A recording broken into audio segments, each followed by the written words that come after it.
What happens when a husband, humiliated and betrayed by his wife in front of everyone, finally stops pleading and starts fighting back the right way?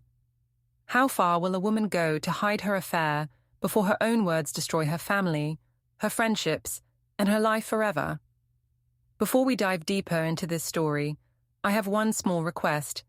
Please subscribe, drop a like, comment, and hit that hype button to boost this channel so more people can discover these incredible stories. The kitchen smelled like rosemary and betrayal. I'd spent all afternoon setting up this dinner party, arranging the flowers just right, making sure everything looked perfect for our friends. The granite countertops gleamed under the pendant lights, and I felt that familiar rush of pride as I watched everyone's faces when they walked into our beautiful home.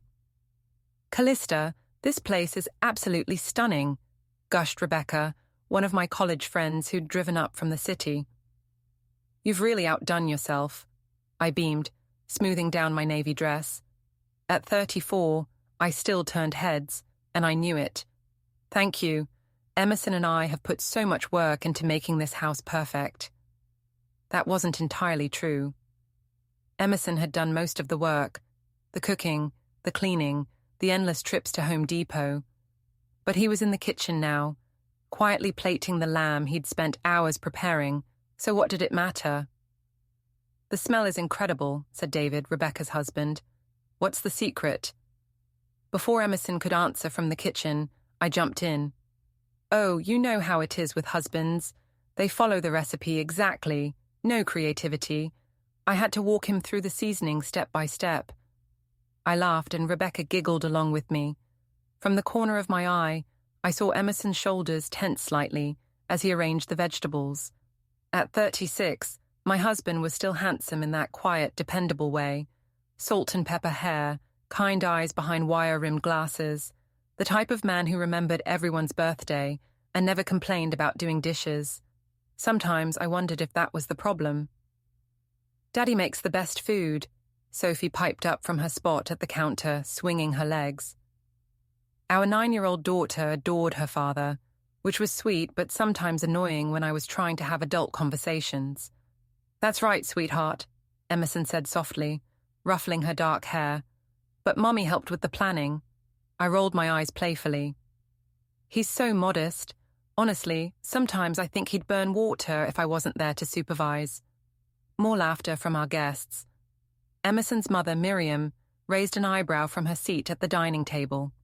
At 62, she was still sharp as a tack, with steel-grey hair and eyes that seemed to see everything. "Emerson's been cooking since he was 12, she said mildly. "I don't recall him ever burning anything." The comment stung a little, but I kept my smile bright. "Well, you know how mothers are about their sons. They never see any flaws." "Speaking of flaws," I continued, warming to my audience, "you should see Emerson trying to assemble IKEA furniture. 3 hours for a simple bookshelf, and he still had leftover screws." I gestured dramatically, and David chuckled. "We've all been there," he said good-naturedly. "Not 3 times for the same bookshelf." I laughed harder. I finally had to call my friend Tristan from work. He had it done in 20 minutes. The kitchen went very quiet. Emerson had stopped moving entirely, a serving spoon frozen halfway to the platter. Even Sophie seemed to sense the shift in mood, her cheerful chatter dying away.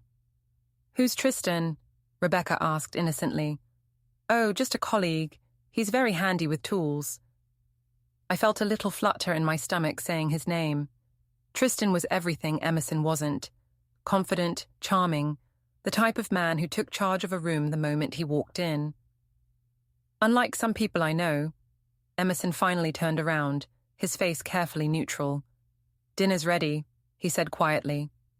As we moved to the dining room, I caught Miriam watching me with those sharp eyes. Sophie tugged on Emerson's sleeve. "Daddy, are you sad?" she whispered, but in the quiet house we all heard her. "No, sweetheart, just tired." But his smile didn't reach his eyes. The dinner conversation flowed around topics of work and weekend plans, but I could feel an undercurrent of tension. Emerson barely spoke, just nodded politely when addressed and made sure everyone's wine glasses stayed full. "This lamb is incredible," David said, cutting another bite. "Seriously, Emerson, you should open a restaurant." "He's too cautious for that," I interjected before Emerson could respond. "He overthinks everything. Remember when we were looking at investment opportunities last year? I found this amazing startup, but Emerson spent so long researching and second-guessing that we missed the window entirely." "Careful consideration isn't always a bad thing," Miriam said, her voice carrying a slight edge. "Of course not," I agreed quickly. "But sometimes you have to take risks, you know. Live a little. Emerson's more of a safety-first type." Rebecca nodded sympathetically. "David's the same way sometimes. Men can be so predictable." I felt vindicated. Exactly. Like, Emerson's idea of excitement is reorganizing the garage. Again. I laughed, but noticed that Sophie had stopped eating and was pushing peas around her plate. Emerson excused himself to get dessert, and I heard his phone buzz on the counter. The screen lit up with a notification. Meeting, personal, scheduled for the Vault Lounge, 7:30 p.m. My stomach dropped. The Vault was an upscale bar downtown, definitely not Emerson's usual scene. He was more of a coffee shop guy. And what kind of meeting happened at a bar at 7:30 on a weeknight? When he returned with the chocolate tart he'd made from scratch, I studied his face for any sign of guilt or deception. But Emerson looked the same as always. Calm, patient, maybe a little tired around the eyes. "This looks amazing," Rebecca said as he served dessert. "You're so lucky, Callista, a husband who cooks like this." "I am lucky," I agreed, but my mind was spinning. Who was he meeting? And why hadn't he mentioned it to me? After our guests left and Sophie was tucked into bed, I found Emerson loading the dishwasher with his usual methodical precision. "That went well," I said, testing the waters. He didn't look up from arranging plates. "Everyone loved your cooking." "Good." His phone sat on the counter between us like a loaded gun. I wanted to ask about the meeting, but something held me back. Maybe it was the way his jaw was set, or how he'd barely looked at me all evening after my comments about Tristan. "I'm going to bed," I announced. "I'll be up later. Want to finish cleaning up." But when I woke up at 2 a.m., his side of the bed was still empty. Through the window, I could see him sitting in his car in the driveway, just sitting there in the dark, staring at nothing. Or maybe planning something. The morning coffee ritual at Brennan and Associates had become the highlight of my day. Not because of the coffee, which was terrible, but because of the company. Specifically, Tristan Hurst, who had a way of making even Monday mornings feel electric. "You look tired," he said, appearing beside me at the coffee station with that easy smile that made my pulse quicken.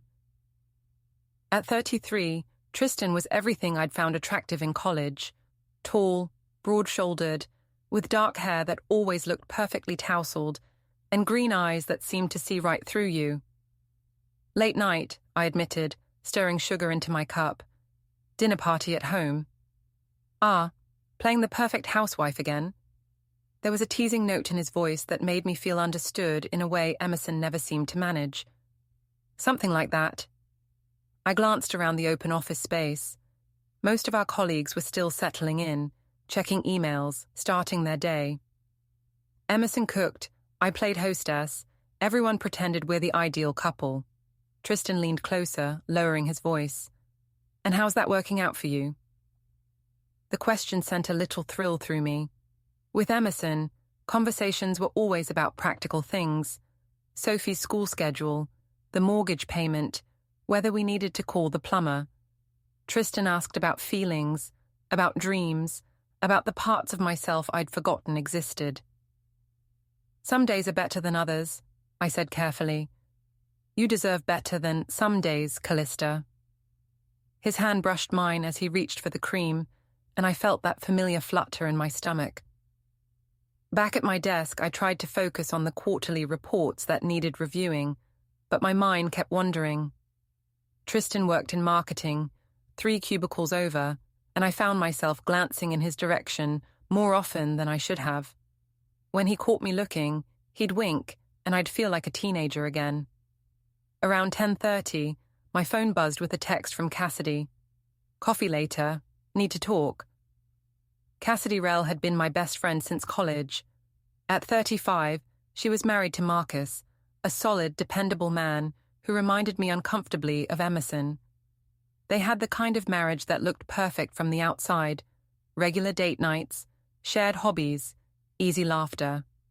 Sometimes I wondered if I was jealous or just bored by their contentment. We met at our usual spot, a little cafe near the office. Cassidy was already waiting, her blonde hair pulled back in a neat ponytail, worry lines creasing her forehead. "You've been different lately," she said without preamble, "distracted. And Marcus mentioned seeing you at the vault last Thursday night." My heart skipped. I'd met Tristan there after work, just for drinks and conversation. Nothing had happened. We'd talked about books, travel, dreams we'd put on hold. It had felt innocent, even if I hadn't mentioned it to Emerson. "I was networking," I said, which wasn't entirely a lie. "You know how important it is to build relationships in this business." Cassidy studied my face. "With Tristan?" The way she said his name made it clear she knew more than she was letting on. "Among others. It was a work thing, Cass." "Callista." Her voice was gentle but firm. "I've known you for 15 years. I can tell when you're lying." I felt defensive heat rise in my chest. I'm not lying. God, why does everyone assume the worst? First Emerson acts all suspicious and weird. Now you're interrogating me like I'm some kind of criminal. Emerson suspicious? About what? I realized I'd said too much.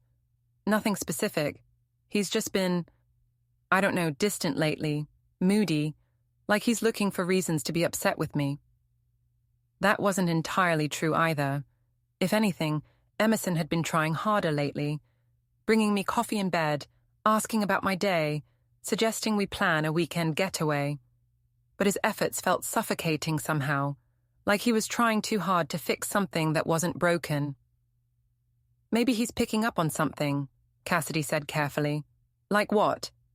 Like the fact that you're having drinks with attractive co-workers and not telling him about it." I stared at her, feeling betrayed. "Whose side are you on here?" "Yours. That's why I'm worried." She reached across the table, covering my hand with hers.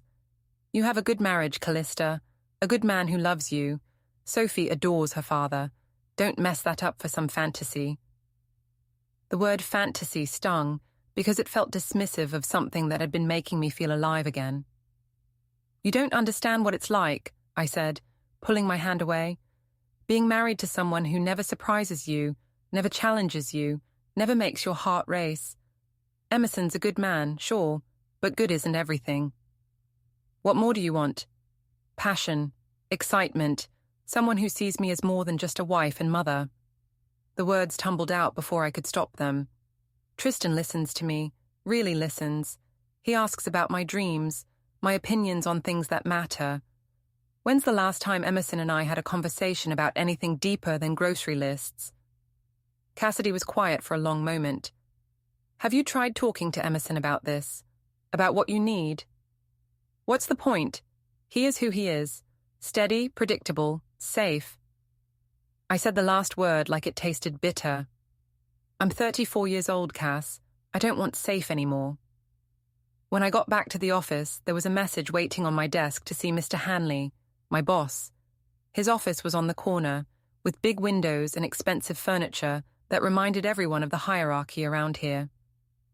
"Callista, come in. Close the door." He was 48, balding, with the kind of soft middle that came from too many business lunches. "I wanted to talk to you about maintaining professional boundaries in the workplace." My stomach clenched. "I'm not sure what you mean." "There's been some talk around the office about you and Tristan spending a lot of time together, meeting outside of work." He held up a hand before I could protest. "I'm not making accusations. I'm just reminding you that we have policies about workplace relationships, and more importantly, about maintaining a professional atmosphere." Heat flooded my face.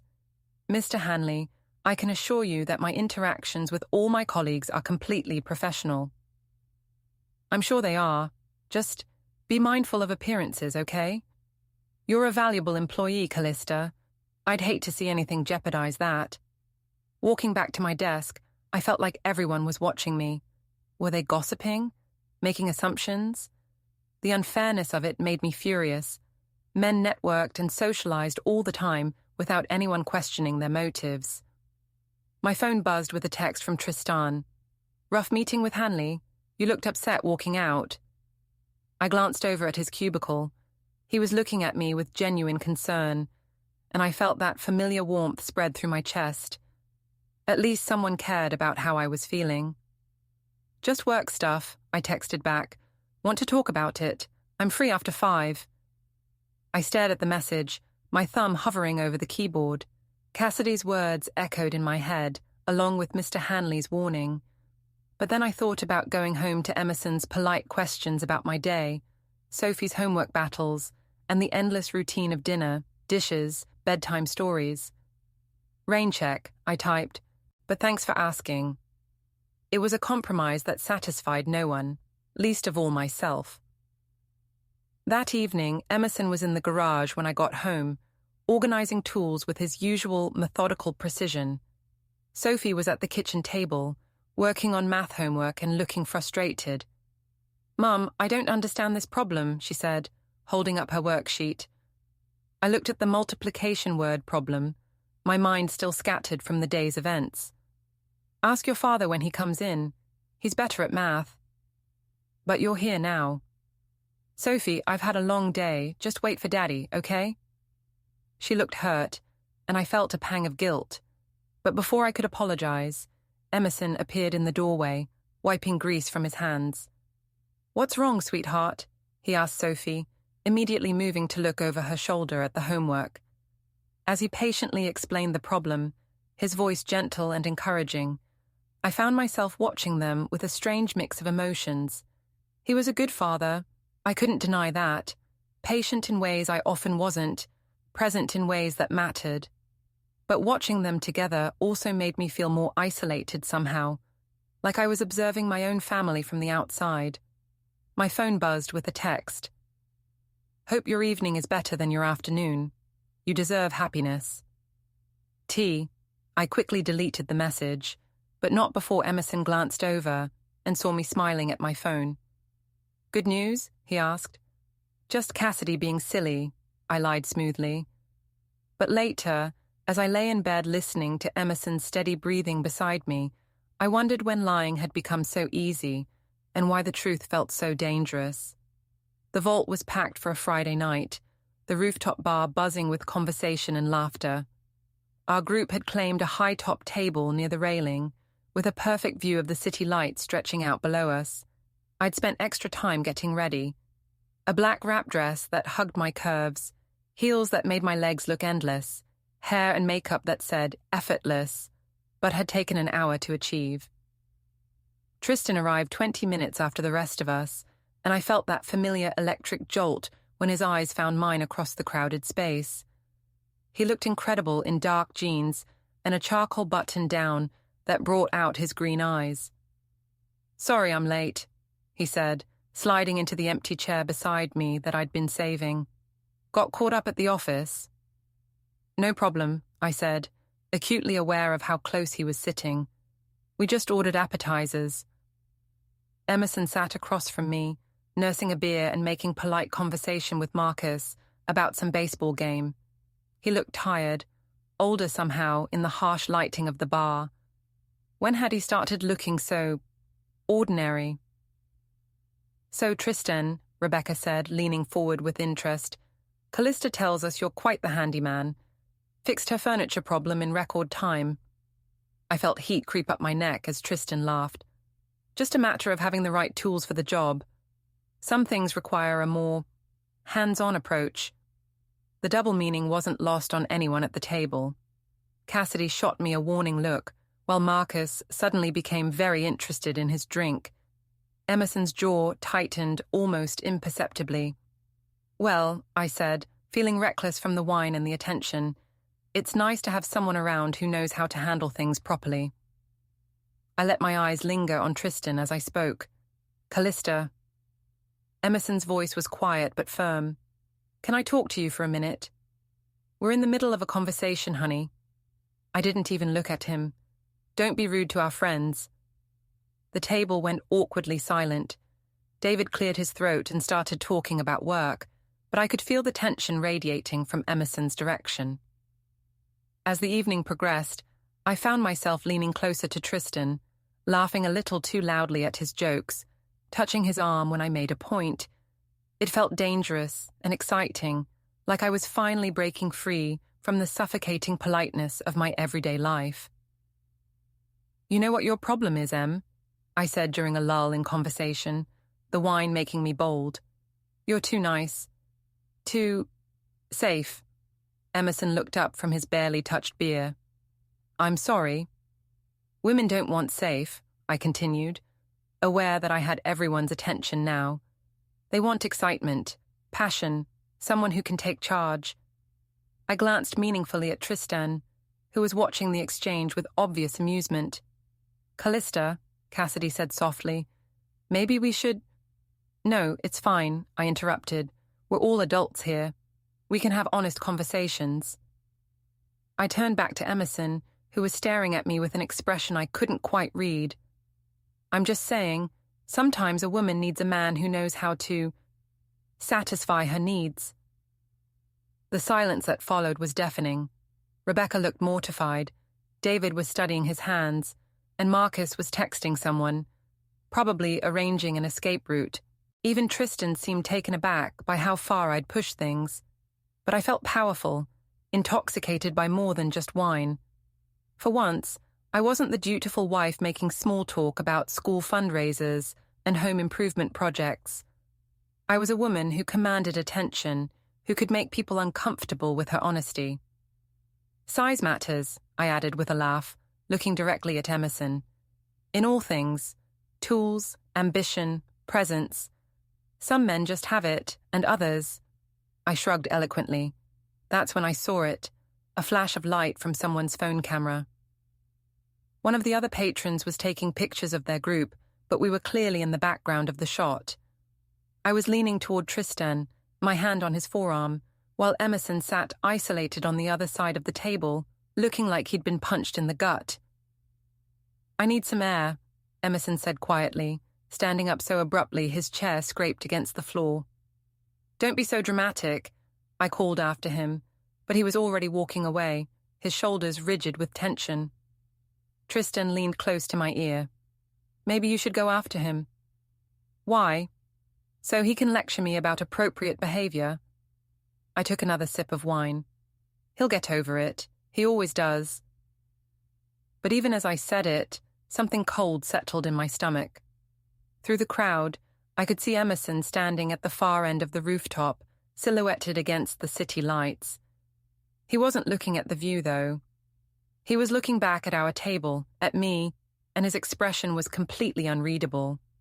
When he returned 10 minutes later, he was different somehow. Calmer, but in a way that felt more unsettling than his earlier tension. Ready to go, he asked, pulling out his wallet. The party's just getting started, I protested. I have an early morning. He left money on the table for our drinks. I'll get the car. The drive home was silent except for the hum of the engine and the distant sound of late-night radio. I kept glancing at Emerson's profile, waiting for the lecture, the hurt feelings, the demand for an apology. But he just drove, his hand steady on the wheel, his face expressionless. You're being ridiculous, I finally said as we pulled into our driveway. It was just conversation, adult conversation.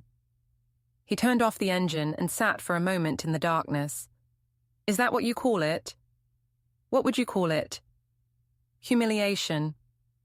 The word was delivered without heat, which somehow made it worse. You humiliated me in front of our friends, Callista. In front of people I have to see at work, at Sophie's school events, at family gatherings. I was just being honest about what I need, what you need. He turned to look at me then, and in the dim light from the street lamp, His eyes looked different, harder. "What you need is to decide what you want, because this," he gestured between us, "isn't working."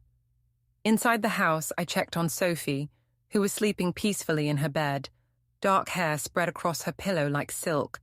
She looked so young, so innocent, completely unaware that her parents had just crossed some invisible line from which there might be no return. When I got to our bedroom, Emerson was already there, sitting on the edge of the bed with his phone in his hands. He looked up when I entered, and for a moment, neither of us spoke. "I'm going to sleep in the guest room tonight," he said finally. "Emerson, I need some space to think." He gathered a pillow and walked toward the door, then paused. "That man you were all over tonight, Tristan? He's not your friend, Callista. Friends don't encourage you to destroy your marriage for their entertainment." After he left, I sat alone in our bedroom, still in my black dress, still wearing the heels that had made me feel so powerful a few hours earlier. Now they just hurt my feet. I thought about texting Tristan, maybe continuing the conversation we'd started at the bar. But something stopped me. Maybe it was the look in Emerson's eyes when he'd said the word humiliation. Maybe it was the memory of Sophie sleeping so peacefully down the hall. Or maybe it was the realization that I had no idea what came next. Sophie's 9th birthday fell on a Saturday, and we'd reserved a long table at Maggiano's, her favorite restaurant because of their endless breadsticks and the way the servers sang "Happy Birthday" with theatrical flair. The whole family was there, Miriam and Leah, Cassidy and Marcus, even my sister Dana, who'd driven down from Portland. I'd spent the morning wrapping presents and trying to pretend everything was normal, but the cracks were showing. Emerson had been sleeping in the guest room for a week now, claiming he had insomnia and didn't want to disturb me. We moved around each other like polite strangers, maintaining the facade for Sophie's sake. "Mom, do you think Daddy will like my surprise?" Sophie asked as we got ready to leave. She'd made him a card at school, construction paper covered in glitter hearts, and the words "Best Daddy Ever" in her careful 3rd-grade handwriting. "I'm sure he'll love it, sweetheart." I smoothed down her party dress, a blue velvet number that brought out her eyes. "You look beautiful." At the restaurant, we arranged ourselves around the long table with Sophie in the middle, birthday crown slightly askew, beaming at all the attention. I sat on her left, Emerson on her right, but we might as well have been at separate tables for all the interaction we had. "So, how's work going, Callista?" Dana asked, cutting into her chicken parmesan. My sister was 2 years older, perpetually single, and had a way of asking innocent questions that felt loaded with judgment. "Busy," I said, twirling pasta around my fork. "We're launching a new campaign next month, so there's a lot of coordination involved." "She's been working late a lot," Emerson added quietly. It was the first time he'd spoken directly to me all evening, and something in his tone made Miriam look up sharply. "Well, that's the nature of the business," I said, feeling defensive. "You have to be willing to put in the extra effort if you want to advance." "Of course," Dana agreed, "though I imagine it's hard on the family when you're not home for dinner." Before I could respond, Sophie piped up with the devastating honesty that only children possess. "Mummy's been staying at work a lot, and Daddy sleeps on the couch now." The table went dead silent. Even the ambient noise of the restaurant seemed to fade as everyone processed what she'd said.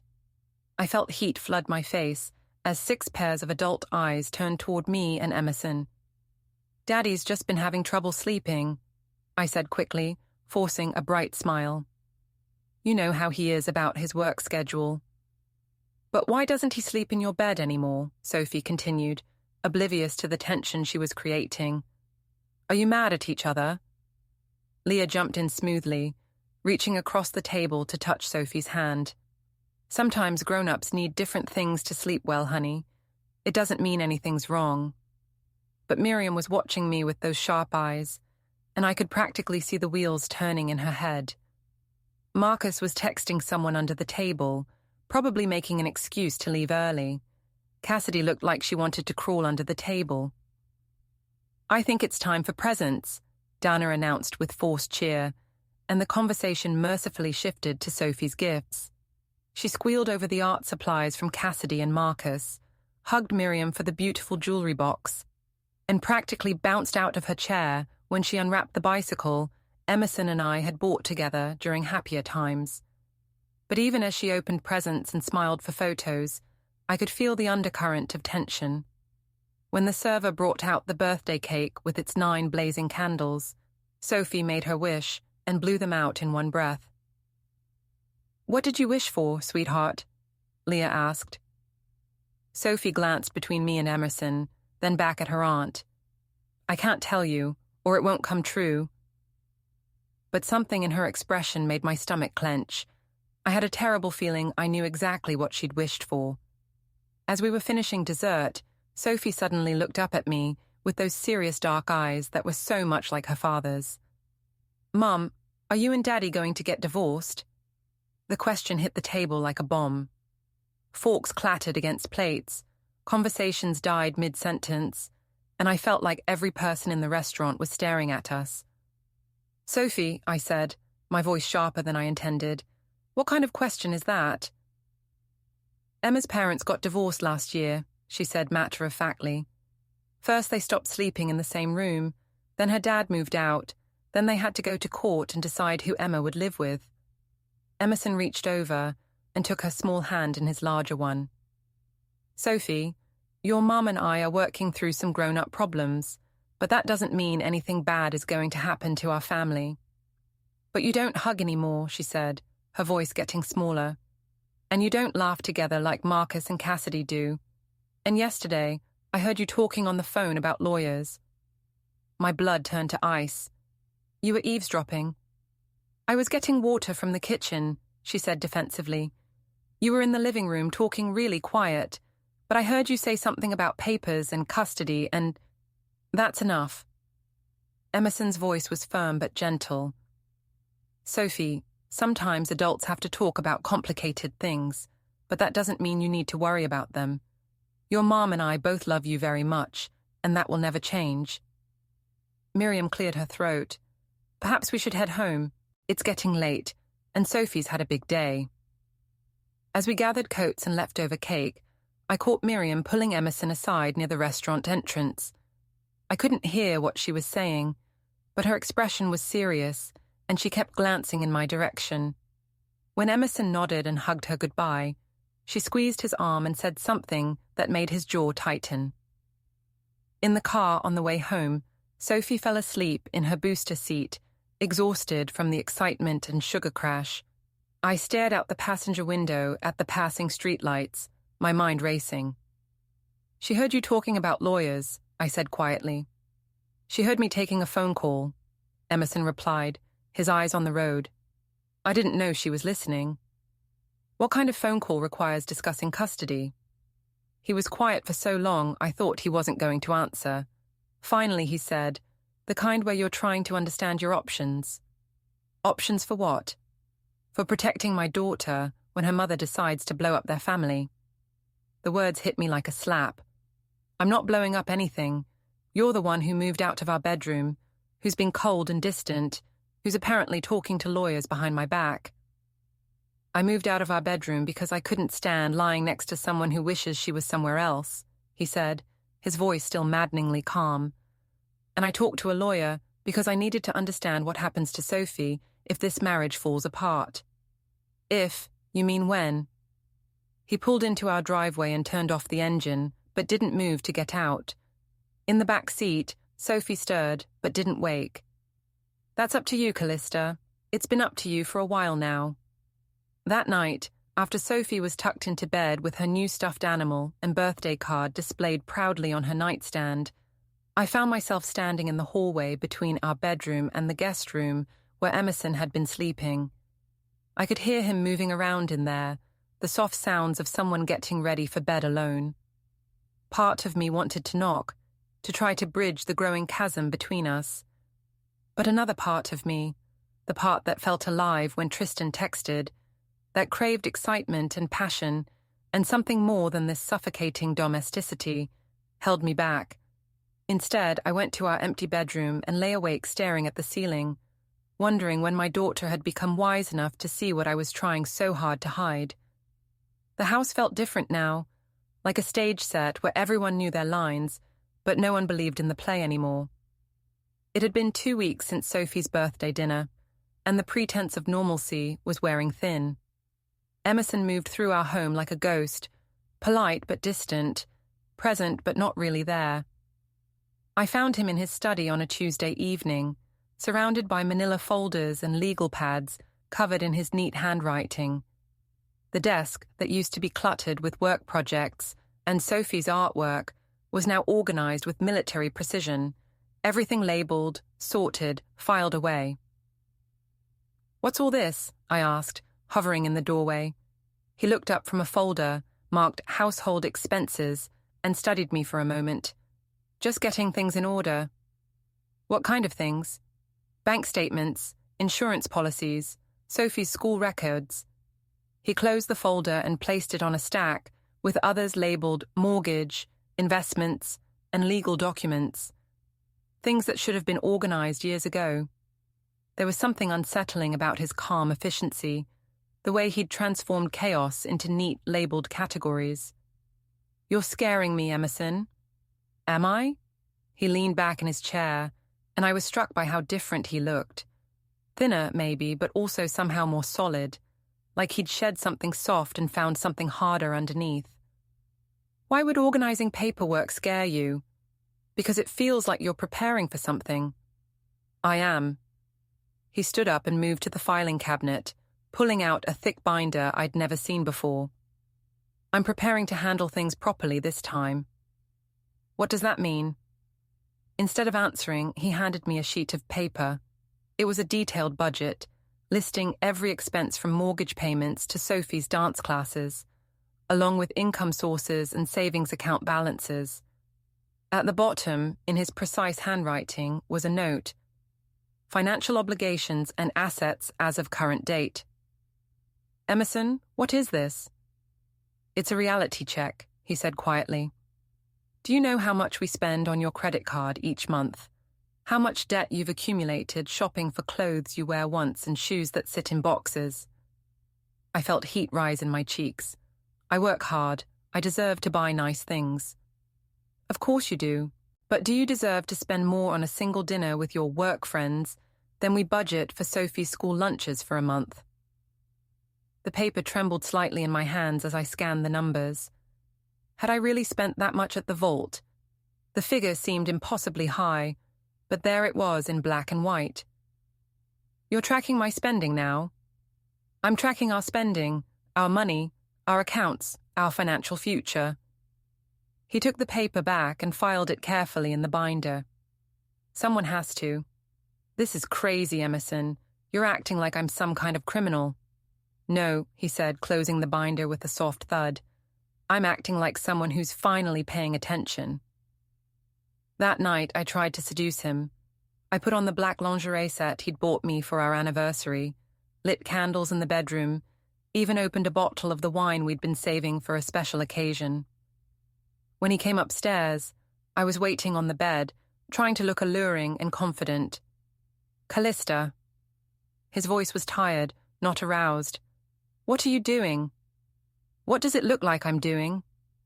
I shifted position, trying to find the angle that had always worked before. "I miss you. I miss us." He stood in the doorway for a long moment, just looking at me.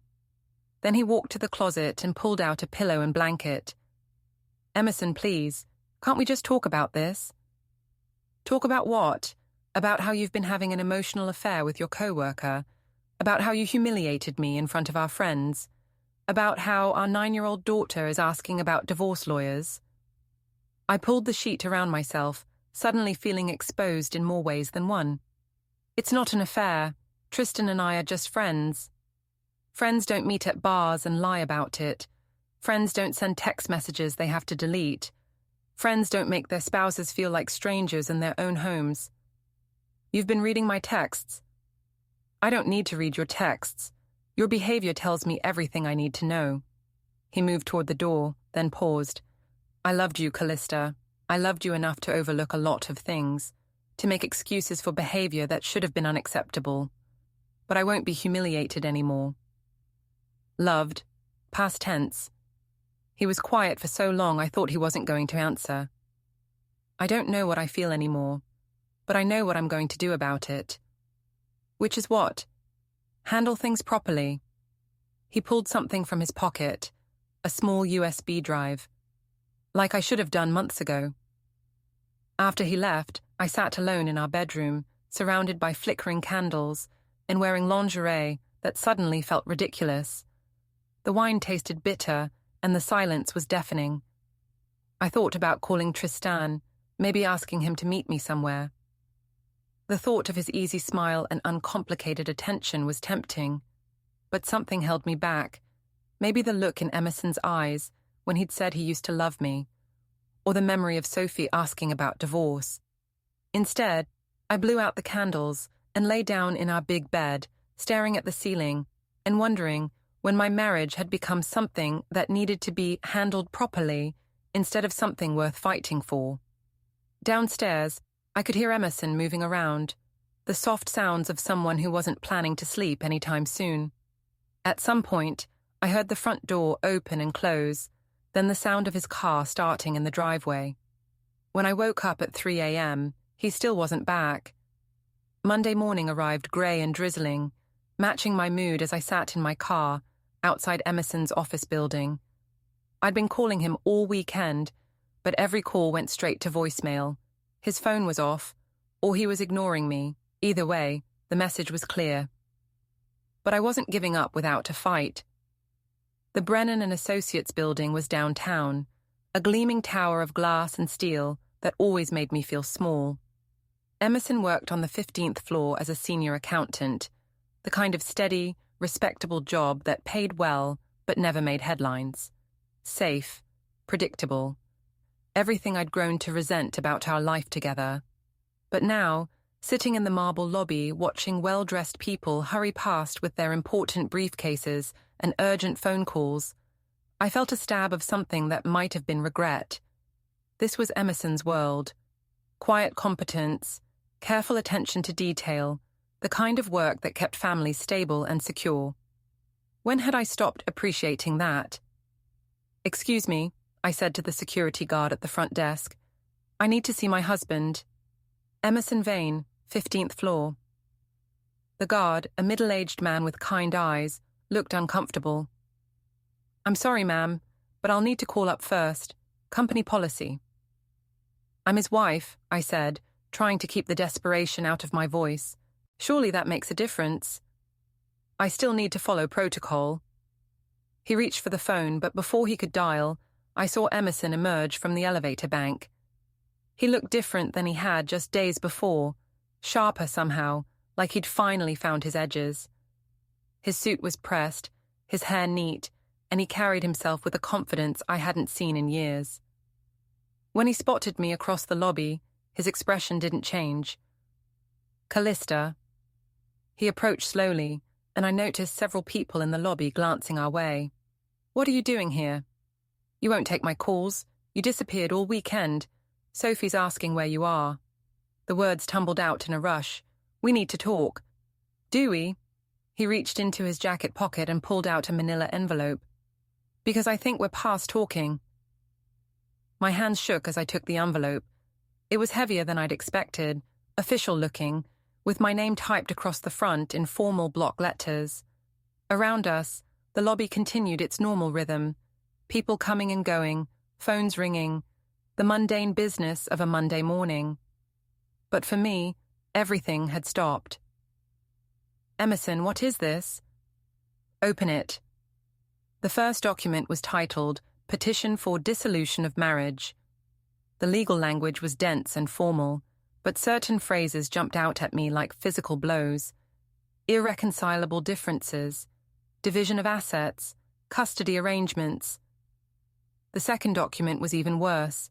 Temporary restraining order and custody schedule. I scanned the pages, my vision blurring as I tried to process what I was reading. Supervised visitation, weekends only, immediate vacation of the family residence. You're kicking me out of my own house. My voice came out as a whisper, but in the echoing lobby, it might as well have been a shout. It's not your house, Emerson said quietly. It's in my name. Has been since we bought it. You never wanted to deal with the paperwork, remember? I looked up at him, searching his face for any sign of the man who used to bring me coffee in bed, who'd held my hand during Sophie's birth, who'd spent hours assembling that stupid bookshelf just because I'd mentioned wanting one. This is because of Tristan? Because I had a few drinks with a co-worker? This is because you chose him over your family. His voice was steady, matter of fact. This is because our daughter shouldn't have to watch her mother destroy her father for entertainment. I never... You did. He glanced around the lobby, where several people were now openly staring. Right here, actually. Last month, when you brought him to the company Christmas party and spent the entire evening hanging on his arm while I tried to explain to my colleagues why my wife was flirting with another man. I didn't remember it that way. In my memory, I'd been charming, vivacious, the kind of woman who could light up a room. But looking at Emerson now, seeing the pain he'd been hiding behind his quiet politeness, I wondered if I'd been telling myself a very different story than everyone else had been witnessing. Where am I supposed to go? That's not my problem anymore. He turned to leave, then paused. Your things are packed. They're in the guest room. Sophie's at my sister's house, and she'll stay there until this is sorted out. You can't keep my daughter from me. I'm not keeping her from you. I'm protecting her from the chaos you've created. He handed me a business card. My lawyer's information. Have yours call him to arrange visitation. Emerson, please, don't do this. We can work through this. For just a moment, his composure cracked, and I saw a flash of the hurt I'd been causing for months. You humiliated me in front of everyone we know. You lied to my face repeatedly. You chose another man over your family. His voice dropped to barely above a whisper. There's nothing left to work through. As he walked away, I stood frozen in the middle of the busy lobby, legal papers clutched in my trembling hands. Around me, life continued. People rushing to meetings, phones buzzing with important calls, the ordinary business of a Monday morning. But for me, everything had changed. My phone buzzed with a text from Leah. Sophie is safe and loved. Please don't try to contact us until you've spoken with a lawyer. Then another from Cassidy. Marcus and I think it's best if we don't see each other for a while. I'm sorry it came to this. And finally, one from an unknown number. This is Mr. Hanley's assistant. He'd like to see you in his office first thing tomorrow morning. Please confirm receipt. I looked around the lobby one more time, hoping to catch a glimpse of Emerson, hoping for one last chance to make him understand. But he was gone, disappeared into the elevator that would carry him back to his orderly world of numbers and facts and consequences. I walked to my car on unsteady legs, the weight of the legal papers feeling heavier with each step. As I sat in the driver's seat, staring up at the building where my husband worked, where he'd apparently been planning this moment for weeks, I finally understood what he'd meant when he said he was going to handle things properly. He'd given me every chance to choose our family. Instead, I'd chosen excitement over stability, fantasy over reality, the thrill of being desired over the quiet strength of being loved. Now I was sitting alone in a parking garage, holding divorce papers and wondering how I'd managed to lose everything that actually mattered while chasing something that had never been real at all. My phone buzzed one more time, a text from Tristan. Heard through the office grapevine that you're having some personal issues. Want to grab drinks tonight and talk about it? I stared at the message for a long time, then deleted it without responding. For the first time in months, I understood the difference between someone who wanted to be with me when life was exciting and someone who'd been willing to build a life with me when it was ordinary. The realization came too late to save my marriage, but just in time to understand exactly what I'd thrown away.